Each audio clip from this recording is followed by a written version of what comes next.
What's up, man? How are you? I'm doing great. Pleasure to Good, be man. on. Ready to Yeah, talk.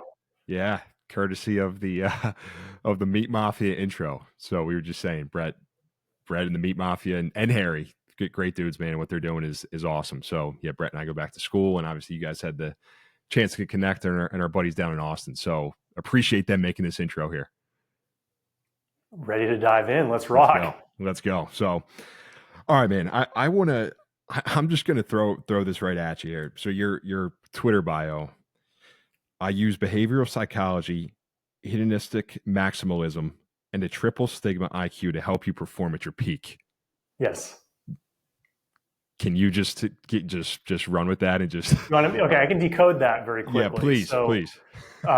maybe it would make sense to give me to give a little bit of a background on how I got to be where I am today. And that started at Vanderbilt University. So I worked very hard in high school to become a college and then professional baseball player. That's what I wanted to do my entire childhood and early adulthood.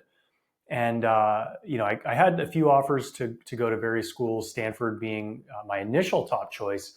But I took my official visit to Vanderbilt, and I really, really liked the vibe that Coach Corbin was building out with his practice. And this was before Vanderbilt was, the number one school that good students wanted to go to play baseball. And so they recruited me because they wouldn't recruit me now, but they recruited me back then. And so I committed to play in the SEC, committed to play for the top academic school in the SEC. And one thing that I noticed when I was in my marketing class and my finance class, we were taught by the same professor, Professor Terry Clark at Vanderbilt, was that the people who were in good shape, the bankers who were in good shape, who wore suits that fit them, were so much more capable of convincing me that something they were selling was a good idea that I knew that I wasn't the only one who felt that way, who had the emotional pull to agree with the thing that the charismatic fit dude said. And so I realized that if I want to have every advantage that I can possibly have in the business world after my baseball career is over, whenever that would come to be, I needed to be in shape. But I was never willing to eat sissy salads, count calories, go hungry, do anything that I thought I had to do to be insanely ripped after my playing career got done. One thing that happened when I was at Google is I maintained my dedication to training all through my early and mid 20s.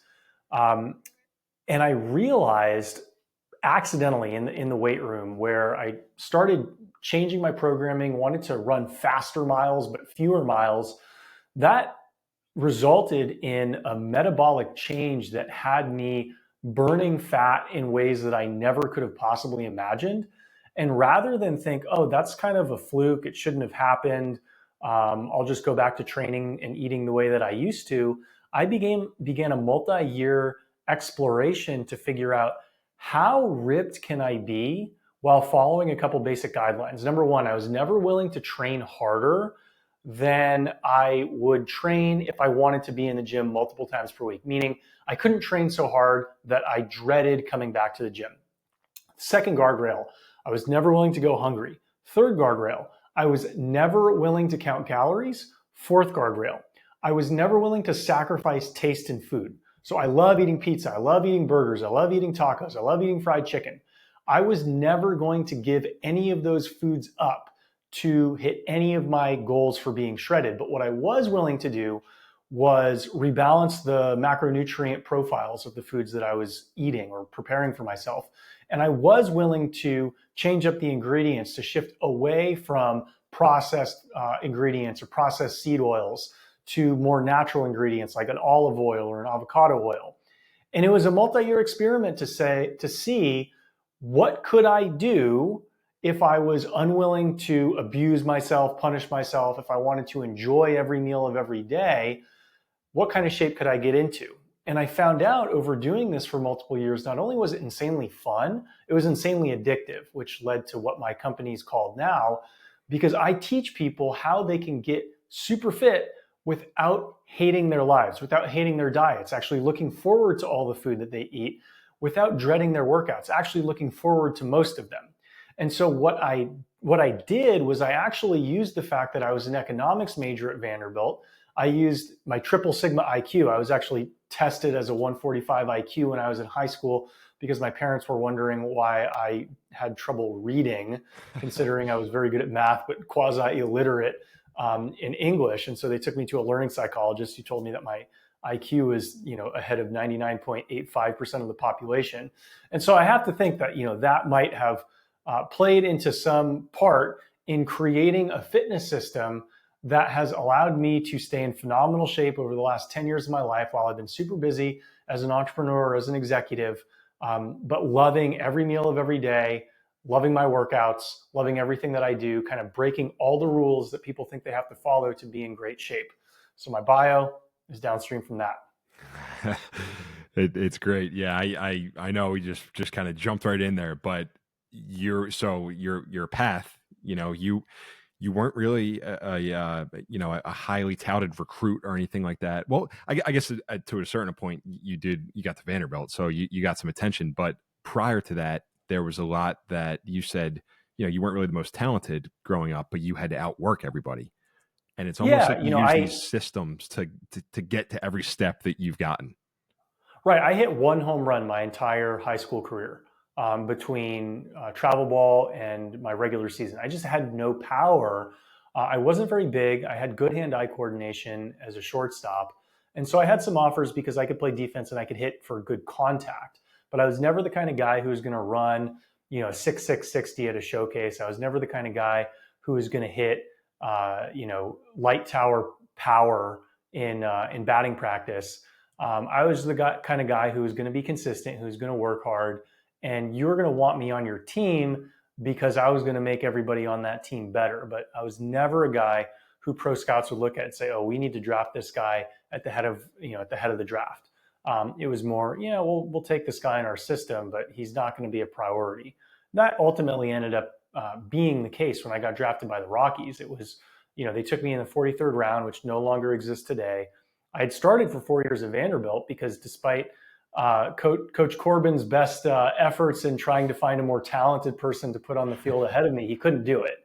And so he was stuck with me playing second and third base my freshman, sophomore, junior, and senior years. But I never had the best anything. I was just always adequate in most categories. And I had to figure out ways to compete. I had to figure out how scouts thought, right? Because even though I hit 300 every year in college, they weren't interested in me after my junior year, right? You look at my stats my junior year to the stats of some other guys who got drafted in the first or second round. And honestly, they weren't really that different, but I didn't have the physical characteristics that most scouts look for in high round draft picks. And so I needed to learn how they thought in order to modify myself and modify the way I presented myself to pro scouts and to coaches in order to get the shot that I thought I deserved. And you know what that is? That's sales and marketing. And that sales and marketing perspective translated incredibly well to getting my first job at a global macro hedge fund after I got done playing baseball, because I had to sell myself to the hedge fund manager. I came from a non-standard background. Financial markets, rely heavily on consumer psychology.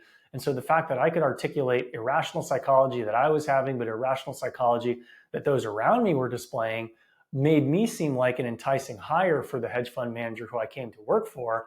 And ultimately, the experience that I got at that hedge fund led to me seeking a career in tech, because I learned that central banks around the world were going to dump cheap money on financial markets, and the most speculative sectors were going to do really well, including tech. And then ultimately, it helped me get into a cryptocurrency job, because sort of the basis for Bitcoin is that governments are going to devalue currency if you let them do their thing long enough, which is something we've seen over the last 10 years. So every step of the way, I've had to learn my surroundings in order to outcompete other people who had more prototypical backgrounds, whether it was on the baseball field, or whether it was at a hedge fund, or whether it was at Google, or whether it was in the crypto space. All of my peers had a background that was more enticing, more cookie cutter, easier to sort through for those in the selection process. And I had to figure out how to get myself at the front of the pile, at the head of the line.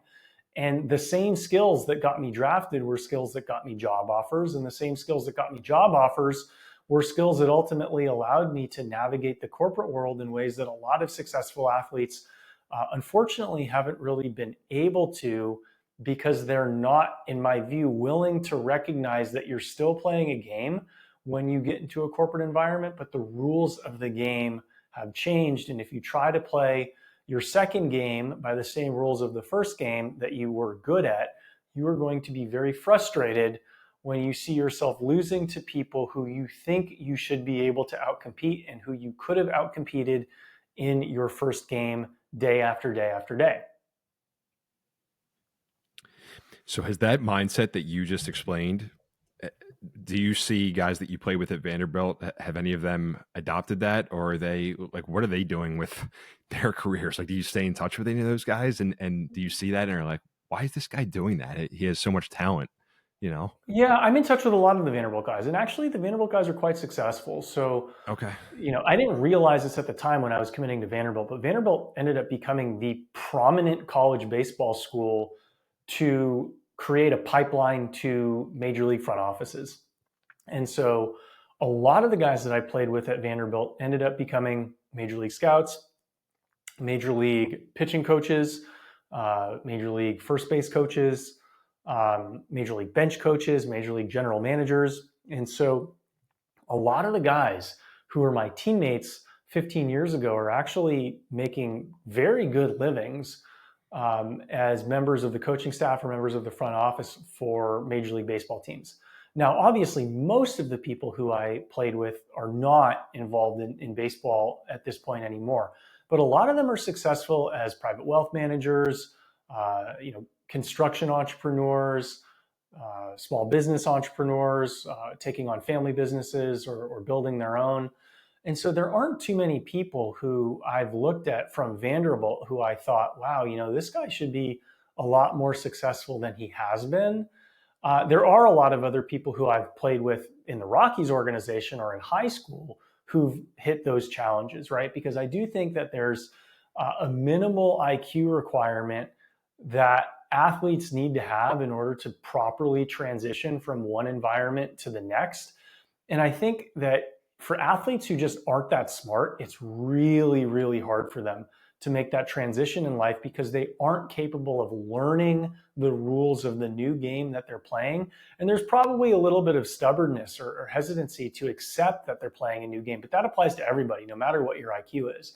But if it's hard for you to recognize patterns and hard for you to realize that the game that you're playing isn't the game that you were good at, you're not going to succeed. You're going to just keep hitting your head against the wall, wondering why I'm putting in so much effort compared to people who I'm more talented than and why it's not moving the needle. So I think the middle ground is people who are capable of recognizing that something's different. They're willing to do something to win, to learn the new game and then win it. Those people can be helped. Unfortunately, a lot of the athletes who are really good at sports, they're good at making split-second decisions. Their decision-making process is superior for any game that requires a half-second or 1 second decision. But when it comes to more analytical processes that can be preferential in business decisions that can take 30 minutes or 30 hours or 30 days to develop, they're commonly at a deficit to other people who were better students than them. Absolutely, man. Yeah, because and that's just what I've experienced and what I've seen. Like, people aren't willing to play that game, but because they see, and you can speak to this from being in a big corporate environment in Google.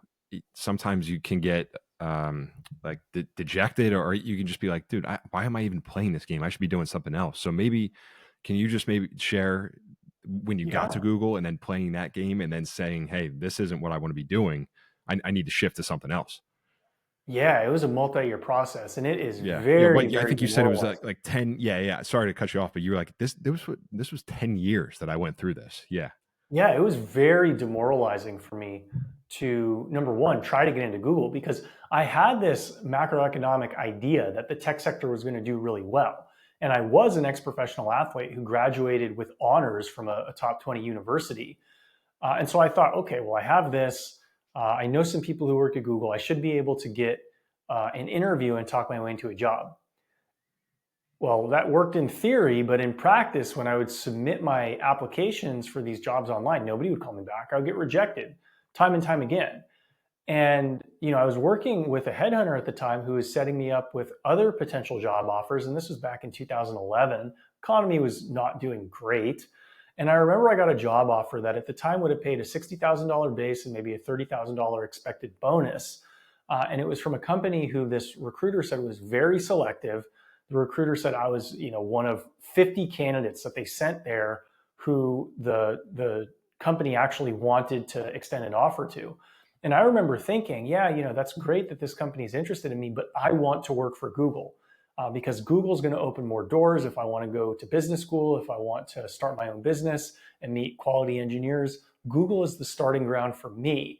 And so I remember telling my dad in 2011 that I'm not taking this job offer that would project to pay me $90,000, and I'm gonna aim for the goal. I'm gonna go for Google. And my dad was like, I don't know, the economy isn't great.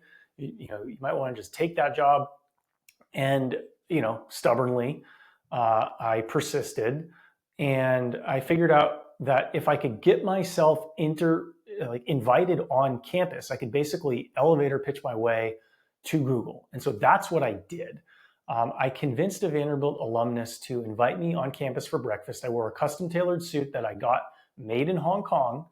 And I just knew that if I came in looking like I was on top of my shit, that somebody was going to bet on me. And so after breakfast, I was introduced to a hiring manager and a director, and they asked me, why do you want to get into sales? And I gave them a 20 to 30 second pitch for I'm used to being in competitive environments. When I was a college baseball player, our performance was evaluated and measured every day.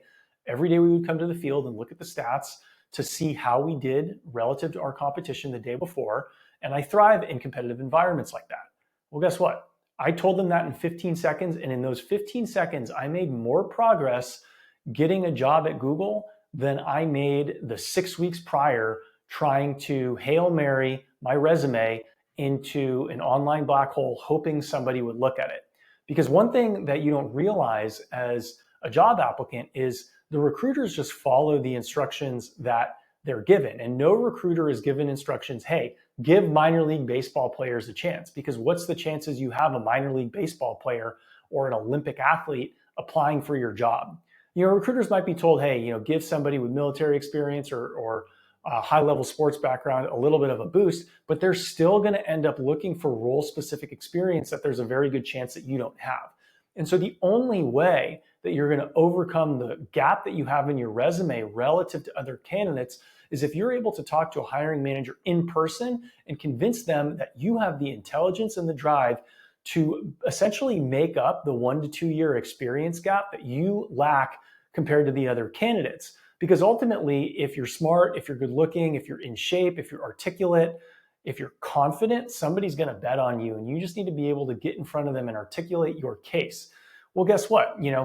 After 15 seconds of elevator pitching myself, I basically got that job. I had to go through an interview process where I quote unquote interviewed with the online recruiter, the person who reached out to me. And I was going to pass that interview no matter what, but they had to follow the process. And then I was invited onto the Google campus where I interviewed with 4 different people for 30 minutes. And they asked me logical questions that I answered logically. And you know what? That went completely fine. My hiring manager at the time actually told me at the beginning of our interview, I want to hire you. I just need to make sure you're smart enough for the job. And so he asked me logical questions that I answered logically. He was okay with it, and they extended me a job offer. And back then, my first year working at Google, I made like $92,000 in 2012. It would have been my first full year with great benefits, 50% match for our 401k, stock options, or RSUs, as well as free food on campus. It was a great experience. It was a great opportunity, and probably the most valuable opportunity in retrospect was being able to work with smart people that convinced me that I was actually smart enough to work, surrounded by Ivy Leaguers, even though I never applied myself in school the way I would have needed to get into an Ivy League without sports. Being surrounded by highly credentialed, motivated people, as you are at a company like Google, just surrounded me with good ideas. And so when you applied the drive that I already have, and you factored in the fact that I was surrounded by pretty smart guys and girls for 6 years, I learned a lot, but I was still stuck in a corporate environment that ultimately throttles you if you're very competitive, right? Because really, really competitive people look at what's going on at the national level, and they say, I'm 25, I'm 27, I'm 30. Yeah, I'm doing better than 97% of people, but I want to be doing better than 99.9% of people. And no matter how smart you are, and no matter how many mountains you move, if you join a large company at a lower or mid level, you are not going to get elevated into a senior level position, no matter how smart you are, no matter what you do. And that was very frustrating to me because as an athlete, I knew that there was no cap on my performance. I was the only one who capped myself. And to enter into a corporate environment where I heard that you can only get promoted once per year, and that's frankly not going to happen anyway, and the promotion process is structured to throttle your ascent, which is not the case when you play sports. When you play sports, the coach is under pressure to have the best 9 players, as a baseball coach, on the field at all times. Otherwise, he's more likely to lose and he's going to lose his job eventually. But at a corporation, you don't have your smartest people at large corporations in the most senior roles because that creates way too much chaos, way too much turmoil. And it also alerts the junior members that they're probably quite underpaid and that they can ask for more and they deserve more. And so a very undercovered way that large companies make money is they throttle the ascent of their junior employees. They keep them paid well, but frankly undercompensated relative to what they can do. And if you can get a lot of people working for $130,000 who are doing $330,000 worth of work, you make significant profits. And the name of the game at these white shoe firms is to get as many $130,000 employees in as possible who can produce $330,000 or more per head. If you can get 1 million people making you a $200,000 gross profit, well, you're not going to get 1 million people, but if you can get 1,000 people making you a $200,000 gross profit per year, that's $200 million in gross profits. And if you can get 10,000 of them, that's $2 billion. And if you're a company the size of Google and you get 100,000 people who you're profiting $200,000 a year off of, that's $20 billion of profit. And so that's how companies work. They need to keep people undercompensated, but happy enough to stay. And if you're really, really competitive, that's going to frustrate you the way it frustrated me. I didn't leave Google for several years because I realized if I'm making $150,000, $200,000 a year and my job is sort of fun, it's not that hard. Yeah, I got to deal with some corporate BS, but it's not that bad. I always figured out a way to speak my mind, even when it was not politically correct. And so I was just playing the waiting game where I'll save $50,000 every year I'm here, but I'm not going to jump ship for just anything, the way I saw a lot of my colleagues doing. Ultimately, crypto markets started, getting mainstream in 2017, and I left in 2018 to join a cryptocurrency exchange. But that took 6 years. It was 6 years of frustration before I ultimately made that move, and a few more years of frustration being an employee of somebody else before I could actually work for myself. So those 6 years of frustration, what was that like on a day-to-day basis? Did you wake up just pissed off that you had to, I mean, you Yeah. said that you were able to make the most of it, but 6 years is a long time. Oh, yeah. I mean, working out in the morning was very, very helpful for me because one thing that a lot of people miss when they switch from sports to a corporate environment is they lose the idea that they're in control of their own dopamine. So this is something that I work with clients on. We want to be able to self-source our own dopamine. Anytime you're dependent on a third party, whether it's your iPhone, whether it's YouTube, or whether it's a corporation to make you feel good, you're going to lose the ability to make yourself feel good. And so you're going to be depressed if you don't get the input or praise of that third party. You'll become a slave to that third party. And so one thing that I did, and I didn't even realize this at the time, it was sort of instinctual. I kept going to the gym primarily so I could eat delicious food and still look good. But secondarily, what it did is it gave me self-confidence. It gave me a source of pride to feel good about myself, independent of my company, independent of my promotion status, independent of what my boss told me. And that carried me through. It left me as a frustrated employee, but not so frustrated that I rubbed my colleagues the wrong way. Yeah, I was very frustrated when I would go home from work. I was thinking, oh, I should be doing something better than this. I'm better than this. This isn't for me. But I was patient with it because I realized that having a job that pays $150K that allows you to work 40 hours a week and not really work when you go home is rare. And I wanted to cherish that despite the fact that I was frustrated with it. That's a good, I mean, that's a good perspective to keep because you really can't just jump. You can't just go, just quit your job. I mean, well, that maybe I'll ask you that. Like, what are your thoughts on people that just quit their job and just go and do something versus kind of making that transition to how you did ultimately to what you're doing now, like subsidizing almost what you're working on a little bit. It really depends on your risk tolerance. So Yeah. I did not start working for myself until I already had a company that was making $10,000 per month and I had $1 million in assets. That was the level of risk that I was comfortable taking, which is not that much compared to most entrepreneurs. So there's a lot of entrepreneurs who are much more risk tolerant than I was. But I wanted to have, some track record of success with my side hustle before I made it my main hustle. And so, through COVID, that's when I started selling digital products around the fitness system that I created. And I realized at the time I could make 8, 9, 10, 11, $12,000 a month selling these digital products on Twitter.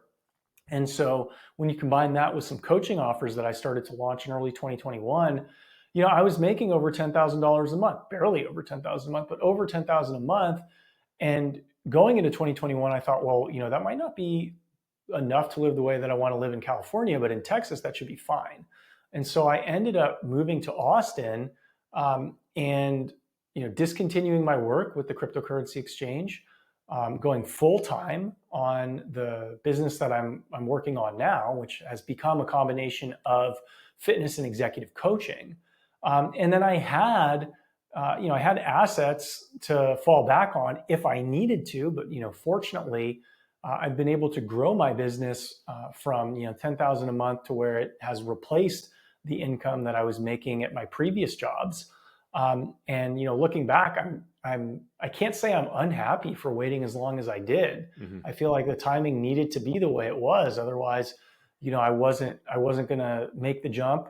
It was stressful enough as it was with all of that cushion that I had. And so you got to be realistic with yourself. Can you be the type of person who can succeed with credit card debt, or who can succeed with $1,000 in your bank account?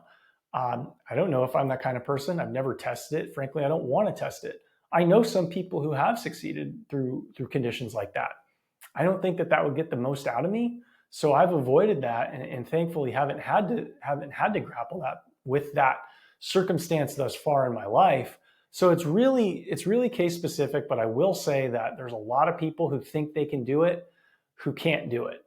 And so it is helpful to demonstrate some sort of track record. Now, that doesn't mean you need to be making $10,000 a month to go all in on your side hustle. But if you can make a few $1,000s a month on something part-time, there's a good chance you can scale it much larger once you're fully dedicated to it. But the hardest $1,000 to make online is your first $1,000 a month. And so why don't my advice to somebody who is, say, in my shoes 5 or 6 years ago, is try to make $1,000 a month. See if you can make $1,000 a month. And once you can, then make a decision for, if you want to bet on it. Mm-hmm. Yep. What kind of relationship do you have with money? Like how do you think about money? I mean, you've worked at a crypto exchange. I'm sure you're getting paid now in dollars, right? US Mm-hmm. dollars. Like just how do you Mostly, think? yeah. Yeah. How do you think about money? Well, I think money's fake, right? And so, yes, fiat currencies are created by central banks and they're distributed through the economy electronically. And so, our generation has seen massive fluctuations in net worth, particularly for anybody who has exposure to cryptocurrencies. And so, one day you might feel rich, one day you might feel poor, but you own the same stuff. So I think money has a couple use cases. Number one, you need to be able to buy things over the next 90 days of your life. So like, I don't care what something is going to be worth in 5 years or 10 years. If you don't have enough US dollar cash to cover your US dollar obligations for the next 90 days, you're going to be stressed out, right? But as far as what's the US dollar going to become, I think the US dollar is going to continue to lose value as it has since we went off the gold standard 53 years ago. So, where does that mean I'm investing my money? Well, back in 2011, when I left the hedge fund to work at Google, I was getting gold bullion and silver bullion delivered to our office while I was like looking at job openings from Coinbase. So yeah, like had I put, even 10% of what I invested in gold or silver bullion into crypto at the time, I would be very wealthy right now. Probably Hmm. have like $40 million based on today's prices. Of course, I probably would have sold Bitcoin, when it went from like $1 to $1,000. Yeah. So, would I actually have held it all the way up to $40 million? Probably not. Um, but I look at money as number one, it does help you become free because if you're not dependent on somebody else for money, you can work for yourself or not work at all. And I think the challenge with a lot of people is they just don't have any money. And if you don't have any money, you have to work for somebody. And if you have to work for somebody, you're not going to get a good price for your labor. So money affords you optionality, and optionality allows you to negotiate more favorable rates, more favorable conditions for yourself. And the better life is, the better it gets. And the worse life is, the worse it gets. So for people with limited options, life is tough, right? You have to accept the terms that your employer presents. If you want a raise and they don't want to give it to you, tough luck. But the more options you can create, whether it's inside your company or more likely outside your company, because companies don't want to actually encourage employees to have more options than them because it reduces their bargaining power and makes them pay you more, the better it is for you. So I never tried to get promoted at any company that I worked for. I got promoted twice at Google, but it was just because I wanted to be competent and likable for people who I might want to work with later on. But I never celebrated a promotion. I never wanted to make my skill set so narrowly defined that I was only going to be able to get compensated well by one employer. It was very intuitive to me after working for the hedge fund that if you want to get a good price, you need to get multiple bids. And if you're just trying to get promoted within your own company, you have one bidder. You need to develop your resume in such a way that you will have demand across your industry. You need multiple bids to get a good offer, and you get that good offer one every year, 2, 3, 4, then you got to take it. But if you can't get multiple bids, good luck getting an offer that you think is fair. You're probably not going to have a lot of success or at least a lot of enjoyment doing what you're doing. Yep.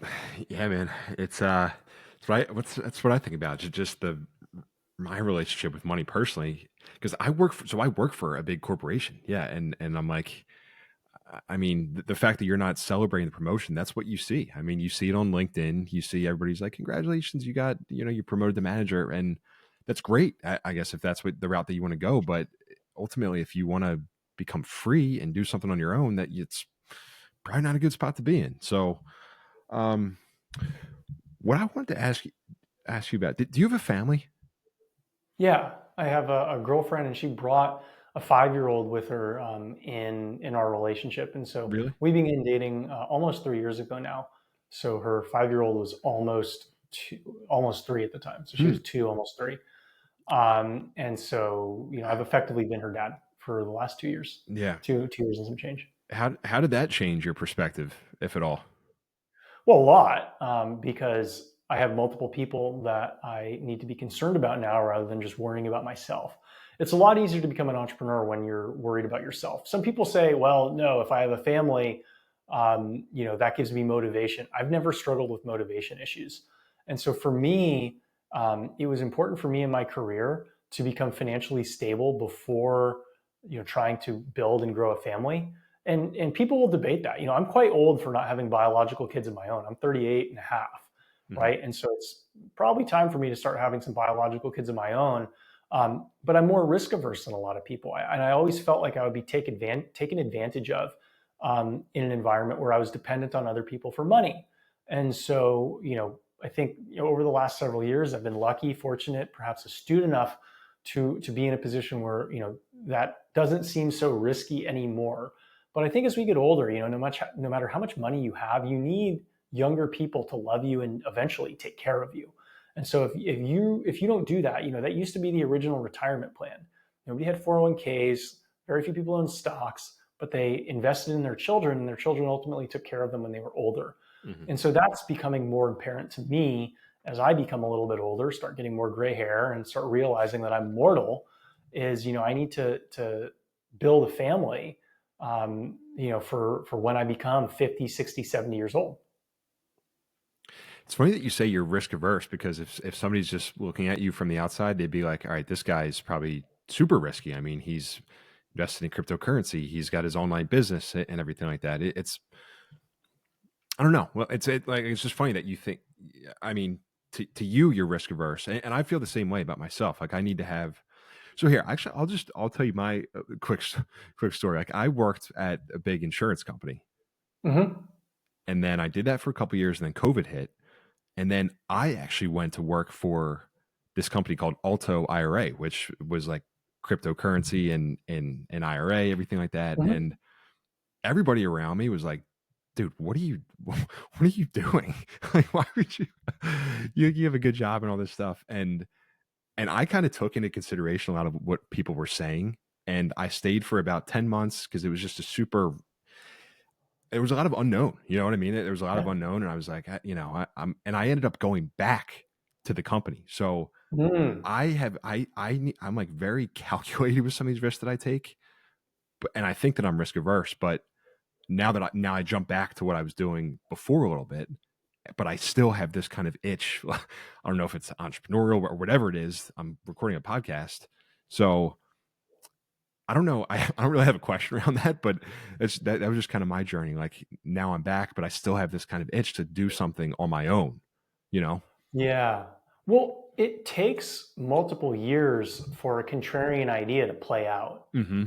And that's the thing that, I work with a lot of successful people, right? People who've made millions of dollars at startups. And one of the things that's very common for people who've made millions of dollars at startups is they never thought that they would make millions of dollars at that startup that they were at.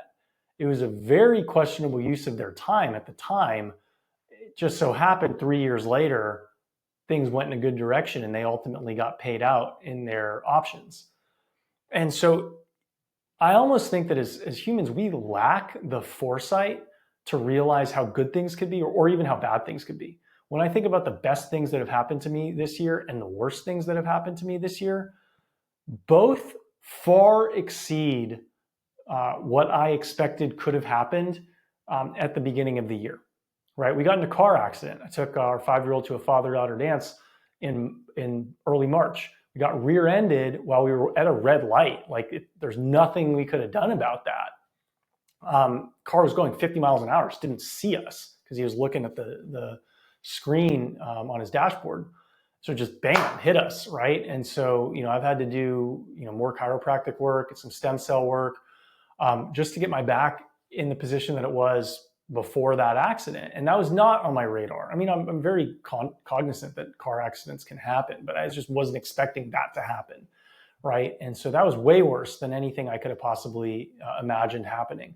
But on the flip side, with how the election has played out, and my view on government, and my experience in the cryptocurrency space, and the fact that we're going to have crypto friendly regulation, like I never expected that to happen on the positive side, and I never expected the downstream effects from that. And so both outcomes were far beyond what I believed what were in the spectrum of possibilities. And the only thing that changed my mind was time. And so if you don't have the ability to let your investment thesis play out over a multi-year period of time, like you're probably not going to get your money's worth or your time's worth. You're probably going to end up getting sold short. You're probably going to end up wasting your time. But if you can dedicate 3 years to something, there's a good chance that something that you can't even foresee will happen. When I got into crypto, the market crashed, right? Bitcoin topped out at almost $20,000 in December 2017. I didn't start working in the industry until June 2018, when Bitcoin was maybe at $7,000, $8,000, $6,000, $7,000, $8,000. So it had already gone down by 60% or so. And then by the end of 2018, I think Bitcoin was like $4,000 or $5,000. It was very, very low. The market was totally deflated by the end of 2018. A lot of people were really questioning their investment in the space, myself included, right? But for the people who stuck it out and maybe accumulated more and just waited 3 years, or even just waited 2 years, right? any investment that they had would have 10x'd, right? Because the Bitcoin highs in 2020 were twice what the Bitcoin highs were in 2017. But anybody who folded their cards thinking, you know what, this is a disaster, a lot of these projects are scams, which they were, that would have been correct, they would not have borne the fruits of their labor. Mm-hmm. Yeah, I lost money because I had a wallet and it just went poof. I think it was BlockFi. Yeah, it just Oh, wow. yeah got screwed. so So BlockFi that didn't make sense to me. it I didn't make was like, you're sense paying me either. 2% interest. Why do I Yeah, need 2% interest on I this? know, This I doesn't make know. sense. So that's I guess that kind of speaks to the human psychology part of it. It's like I got effed by that, and then I'm like, you know what? I'm gonna stay away from this for a while, and then of course, it's like it's back. So I don't know. It's just it's kind of interesting how that works. Unfortunately, Mm-hmm. in that situation, but one thing I was curious to ask you about is you spend a lot of time online and Twitter. I mean, you run an online Mm-hmm. business. How do you stay tethered, like in reality, outside of that? If that makes sense, like yeah. Well, lifting heavy weights forces you to stay tethered to reality because you can have all these ideas about how things work and you go in the gym and you can't move that weight, you're going to be proven wrong. Forcing yourself to be in very good shape forces you to maintain a degree of relationship with reality, which is why I trust people who are in shape more than those who are not. Because how do you let yourself get so far out of shape that it's physically apparent and visually obvious to others? There has to be some issue with your relationship with the reality. And so the act of getting fit forces you to be grounded. I also spend time with real people. My dad does not spend time online. My mom spends too much time online, but my dad does not spend much time online.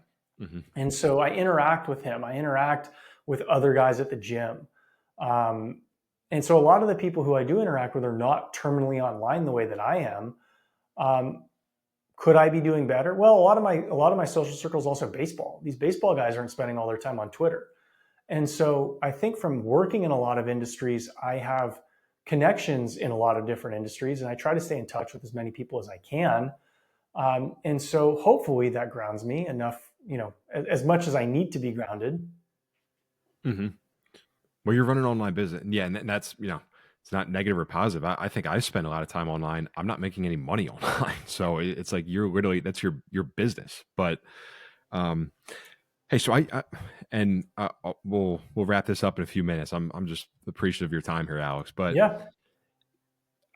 one thing we've talked, it's kind of been weaved throughout this conversation, but just an overall sense that people are kind of fed up with the corporate nonsense, and I think that you saw that in not necessarily the corporate nonsense, but with the election and everything. Like people, they spoke for what they believe in, and there's a sense of optimism. What do you think about that? Like just people that are kind of fed up with system feeding things down their throat and maybe being just upset with that, but not knowing what to do. What are your thoughts on that? Like how can people think about that? Well, ultimately, no matter how much progress the incoming administration is going to be able to make, it's up to you to really change your life because all they're going to be able to do is put the wind at your back. But guess what? If you can't hit the ball 280 feet, it doesn't matter how strong the wind is, you're not going to hit a home run, right? So you need to be able to put the ball in play on your own. What good leadership can do is ultimately open up the playing field for you, ultimately give you a little bit of a boost. I think effectively over the last 4 years, it's been the equivalent of us hitting with a gust of wind blowing in. That doesn't mean that you can't hit with a gust of wind blowing in. You have to be successful hitting with gusts of wind blowing in sometimes, otherwise, you're probably not going to be a very good hitter. Good hitters succeed with gusts of wind blowing in, but they become great hitters when those gusts of wind start blowing out. And so ultimately, 90% of the job is still going to be on your shoulders. But there is reason for optimism in thinking that you don't have to be as perfect as you previously had to be. And there's a lot of hope out there. And I think that's going to open up a lot of investment and people are going to be more confident spending money. So I do anticipate 2025 to be a very bullish year. that I'm looking forward to, probably in ways that I've not looked forward to in years as an adult, if not my whole life. That's amazing. That's awesome, man. What do you think if we were to have this conversation 5 years from now? What what do you think what position would you be in at that point? Well, I hope I'll still be healthy. Hopefully, I'll have a bigger family.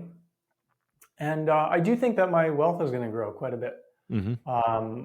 Hard to put an estimate on that, but I think there's a good chance that I could grow my net worth by 150% over the next 5 years, maybe significantly more than that, maybe not at all. But as I mentioned, like the best things in life that happen to you are far outside of the spectrum of what you can even understand right now. And so, I have some investments in projects that frankly could make me very wealthy. They could also go to zero. But I know from living a very different life from most people over the last 20 years that if you just stay in the game long enough, crazy things happen. And my plan is to stay in the game as long as I can and let these crazy things happen to me in a good way. I love that. Yeah, man, you got to stay in the game. Most people don't stay in the game, and they take themselves out. And that's what you said. I think it might have been with Brett. You're like most people, they'll start a project, and you really need what was it, 90 days to see it Yeah. through or something. Yeah, because you're not gonna see any progress in a week, 2 weeks, even 3 weeks. So it's like, yeah, you got to stay in the game and just keep chipping away. So I love Hmm. it. Awesome, man. Yeah. Yeah. Listen, Alex, thank you for your time. Where can people find you if they're curious just to hear more about your Easiest story? place, come to me on Twitter, Alex Feinberg one, Feinberg. That's how you spell my name, Alex Feinberg with the digit one. That's my handle. Keep my DMs open, at least for now. So you better hop on it fast before I get flooded with too many of them. But yeah, if you want to reach out, comment on my stuff, send me a DM. We can jam if you're looking to get in better shape or apply some of these mental models into how you pursue your life and your business. Obviously, hit me up with that as well. But yeah, thank you very much for having me on, Joe. Yes, sir. Alex. Awesome, man. All right. We'll do this again at some point. Appreciate it. Okay, sounds All good. You righty. bet.